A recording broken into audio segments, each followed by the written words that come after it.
कुछ अजीब सा, कुछ करीब सा, ये पहाड़ है मेरे नसीब का,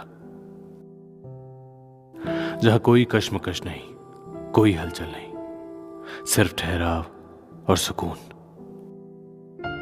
ऐसा कि मानो थम गया हो सब, ये पानी, ये हवा, सब बस बाहें खोल और कर महसूस।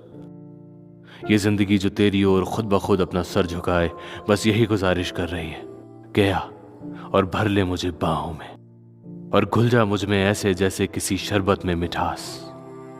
कि आ और हो जा फना मुझ में ऐसे जैसे कुछ और है ही नहीं, जो है सब यही है और कहीं नहीं।